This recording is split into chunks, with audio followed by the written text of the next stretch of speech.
everyone. So we've been breaking down the roll up and we've looked at it rolling up and we've looked at it rolling down.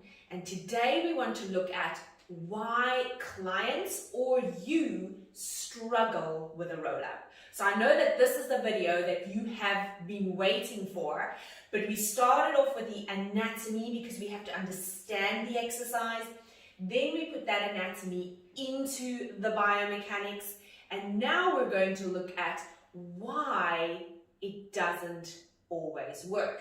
And is it even relevant? Well, definitely, yes. I think it's really relevant. It gave me this big aha moment that just knowing your anatomy and not knowing how to apply this to every single individual is really going to hinder you in your Pilates sessions and even put your clients at risk at injuring themselves. If they can't do a certain exercise, it's so critical to understand why and what are the restrictions anatomically, physically, whether it's structural, whether it's something you can work on. And yes, I just really think that's important to realize. So understanding the anatomy is 100% relevant when we are teaching exercise. So we now want to look at why are so many people struggling with a roll up? And there's a couple of reasons, and some of them we can do absolutely nothing about. We cannot fix it. And then you have to ask yourself, well, from a relevant perspective of the exercise, is this exercise even worth it for your client? Okay, so you're going to line your back for me, please, kindly. Right, so a couple of things that restrict a roll up. The first one is, let's break it down to muscles first, and then we'll get into all the other stuff. So you're going to inhale into a chest lift. You can see how much, let's bring your arms next to your sides, it's just a bit easier. You can see how much thoracic flexion she has to have. So let's think what would restrict that. The restriction would be structural in a thoracic spine where they cannot flex like this.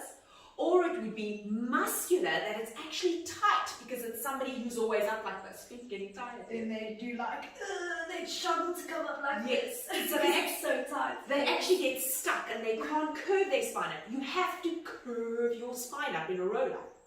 The other thing that they don't do is they think they have to maintain a neutral pelvis. But you cannot maintain a neutral pelvis if you've asked your client to squash their lower back into the floor and roll up off of a curved surface. So if you're going to roll up off of a curved surface, there is a point where you actually have to flex your spine, super tuck your pubic bone, and go into a posterior pelvic tilt. So you're going to go all the way down again.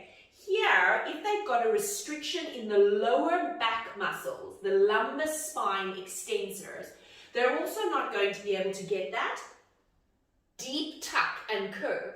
So there's going to be a point where they can round up to there, and then you're going to see them hinge up from their hips to be able to lift themselves because they can't get that deep curve.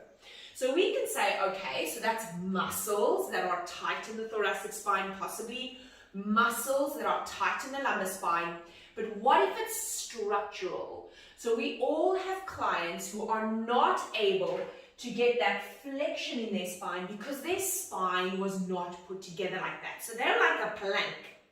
And then when they come up, they have to go straight into those hip flexors. They cannot do that curve and that tuck through with their pelvis. When they lower down like a plank because they can't get that curve in their spine. So is this exercise even worth it for them? Because all this exercise has become is kind of a bit of ab work, but also not really, and more hip flexor, hinging yourself up off the mat. So now we're looking at, my client is structurally stiff in their spine. They cannot do roll-ups. When they do a standing roll down, they don't have a curved spine. They actually have a flat spine as they go down. That means that any rolling exercise is going to be difficult for them. The problem is that when you have that structurally stiffer spine and you as the instructor want to force them to get that mobility, you can actually do more harm than good. So now we're looking at muscles that could possibly be tight, and that would be all the muscles running posteriorly on the back, all right? Then we're looking at structural restrictions where we've got a flatter back or your thoracic spine doesn't have that range. Then we're looking at strength of abdominals. But to roll up doesn't require a massive amount of strength, but it does require good activation. So if they've got all of that flexibility, they don't have a structurally stiff spine, and they're then struggling to roll up, so you can come up for me, we know that that rectus abdominis and obliques does not want to go into its most concentric form to roll them up, and it doesn't want to tuck that pubic bone through. In other words, it doesn't want to pull pubic bone to ribs to get that deep curve because it's either weaker or it's not used to that deep concentric contraction. When they roll back, this is resistance. So we say pubic bone pulls through, tuck it through, because then we get that lower back down and they resist all the way down. The way down is often a little bit easier for them than the way up. Reason being, when they come up, they come from almost no activation to sudden kick in and pull themselves up. Here, they can incrementally take themselves down, holding on with the abdominals already, resisting, and then lowering it all the way down.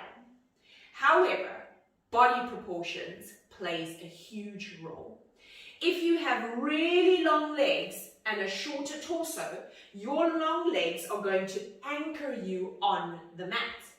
That means that clients who are structurally stiffer in their back or weakish in their abdominals are going to sail up whenever they do a roll up. They'll look like the strongest person in the class and everybody's like, oh my word, how did she do that?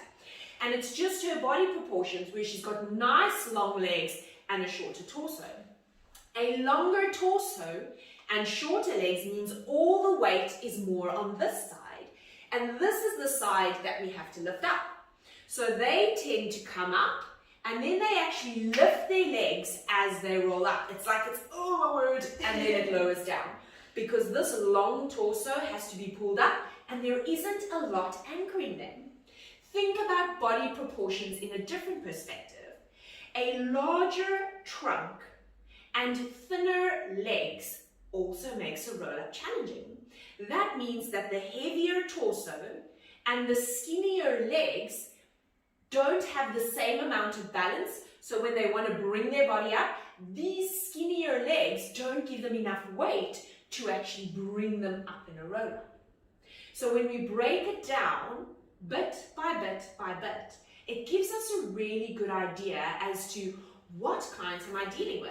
I know my clients, I know what spines they have, I know how much flexibility they have in their spine, I know how well they do in chest lifts, I know what their body proportions are, and this always gives me good insight into how I think they're going to do a roll-up. And then I ask myself the question, do I really need to get them to do a roll-up? I have a client who has a really stiff spine, lumbar spine. I said to her, she's so lucky because she doesn't do, so you can sit up, when you do a sitting leg lift, just lifting it up, she doesn't do that cheat where you actually flex your lumbar spine because it doesn't flex. Which means I don't do roll-ups with her because she's just going to flick herself up, pull into her back and work into her hip flexors. I do, however, do a half roll back, so you can have your legs, bend your legs to me a little bit. So I do just give them that little bit of a bend in the knees because I want them to do a super tuck and I'm taking the length of the hip flexors into account. So from there, you're going to do a gentle tuck back just to there. So remembering that they can't flex their spine, but just in that position, they feel their abs working and then just re-stucking it back up and gently curving it back. And then we do some closed chain ab work where we have them pressing balls into their abdominals so that those abs can contract almost like you're giving it a good punch, and then gently re-stacking it back up. Awesome, you can shuffle up that way. Okay, so that gives you an idea of why do clients struggle with a roll-up? If they're struggling, should they be doing it? Is it something that can be fixed? Is it something that we can just adjust in their body? Can they do some stretches at home to improve it? Or is this a structural issue and it's always going to be contraindicated for them. Yes. If it's structural, it's definitely beneficial to draw them to the side before the session. Give them an alternative like this half roll back or another ab exercise like single leg lifts or anything that would really get their abdominals to work like the others do. And yes, just to make them aware why we won't be able to be doing a roll up with them. Yeah, and that's just say 10 or 15 minutes before the class, or maybe you have them for a private session. Say, you know, in a group class you always struggle with a roll up. I want to tell you that your body is never going to allow you to do a smooth roll up, which is not a bad thing. You just have a naturally, structurally stiffer spine. But here is an alternative. Every single time the class is doing a roll up, I want you to do this exercise. So whenever I say we're going into the roll up, you know exactly what you're going to do. Then they don't feel like they're being set up for failure every single time, because everybody around them does the roll up and they're just not coping. Cool beans. I think that gives you some great information, and I think if you've got any other reasons, you can pop it in here. Something that I did want to say though that I wanted to add is there is not a lot of glutes and hamstring activation happening in this movement. So can you quickly do it straight? So when your arms are straight out in front of you, gravity is taking you back. Your glutes and hamstrings are just shortening because you're tucking your pelvis, but they're not pulling you through. It's actually your abs resisting gravity. Hold it there if you can. I know it's hectic. Squeeze your bum. That's not going to do a hell of a lot for you in that position. And then you're slowly going to roll all the way down. So glutes and hamstrings are not pulling you back down.